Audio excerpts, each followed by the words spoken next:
What's up guys, Dr. McIntosh here with Health and Performance Center. I'm going to show you guys my favorite exercises with the parallettes or the parallel bars. This is another piece of equipment that you should have in your home gym. It's a great way to incorporate more body weight style exercises at home for the upper body and for the core. So we're going to start with the L sit, or more easy progressions from that would be the L tuck, and it looks something like this. You find a good grip, and this brand's really nice because you can move these apart if you don't have the connecting piece in the middle, or if it is connected in the middle, you can just get it anchored down wherever you want. I like to have it open like this. So we're going to start with the L sit, and this is the first progression of that I want you guys to do. Number one, find a comfortable grip. You don't want your wrists to be very far extended. You want your wrists to be pretty much stacked in line with the bar. That's going to prevent your wrists from probably hurting or getting sprained when you do this. And it gives your hand and shoulder a little more support. So first thing you're going to do is find a good grip. Make sure your wrists are pretty well stacked. And if you can just hold yourself up off the ground, that's a good start. A lot of people will struggle with that. But if that's too easy, you can go into the L sit or the L tuck position. And it's always best to start with a small amount of repetitions or holds. So hold yourself up, tuck, and you can go repetitions or holding. If you're doing repetitions, you want to try to work up to 15 to 20. You should get a really good, feel a really good burn after doing that. Or you can hold it anywhere from 25 to 30 seconds is pretty tough. If that's too easy, then you want to go to the actual L sits. Looks similar to that. Find a good grip. Start from your hang position.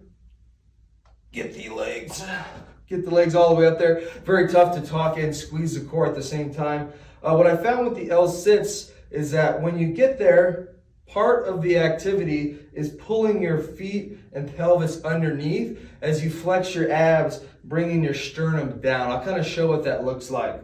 So starting it and getting there. It's a difficult exercise to hold. Really stresses your core and the stability of your shoulder complex to hold that. But that's another great exercise for the core using the parallettes. The next exercise we're going to work on is the dip. That is the main exercise that I want you guys to use the parallel bars for, is the dip. I think it's one of the king of the at-home exercises. I'm going to show you multiple progressions using the parallettes. You're going to start with a band. You can see I have it around both ends, so it's going to give me a lot of help. When you start the dip, if you can't do, this is just a number I've found that works with people. If you can't do anywhere between 8 to 12 body weight dips on your own, use a regression. It's just going to be easier. You're going to be able to get more repetitions. You're going to train the movement more, and you're going to get better a lot quicker because you're doing more work. So if you can't do that many, take the ego out of it and get yourself a band. This is the first place to start. And let me back up even further. If you can't hold yourself up, probably you need to start somewhere else. So we're going to show you some of those. First thing we're going to do is a banded, and these are in no particular order. It's kind of just what works for you. So you're going to have both of your knees on the band. If you are relatively weak in the upper body, see how my feet are still on the ground? So I can push up with my feet and my knees, and I have the band helping me. So this is much easier than this. You see that? The band is going to give you a lot of support. This is a blue band, middle of the road. If you have a green, it's even less, sometimes red or even less than that. If you have a real thick black band, that's going to give you a ton of support.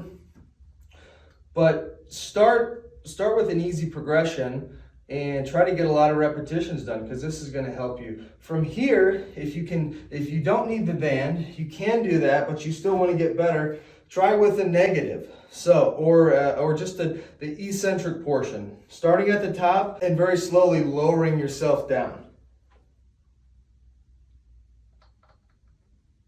And you get to the bottom, your feet come on, and you come back up. Most of the injuries that have ever happened in a dip are in the bottom when your muscles are in a stretched position, and then from that stretch you try to press out of it. That's where most injuries happen. So this kind of takes that injury risk out, because when you're at the bottom and you have the most pressure on a stretch on your muscles, you're stopping the exercise. From there are regular progressions like just a body weight dip. There are different things like an elbow dip, which I'm going to attempt. I'm not super good at the elbow dip, but I've been trying to get better. So I'm going to have my knees on the band. I'm going to try to go down till my elbows are here. And then I'm going to use my triceps pretty much only to press out of there. Pretty tough. So that's another one.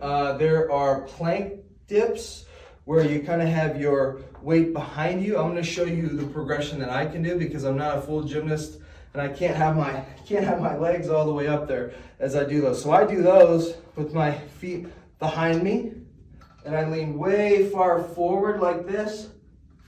You'll feel more stretch on the chest and the shoulder than you will being over the top working on the tricep. So those are a ton of different variations for the dip.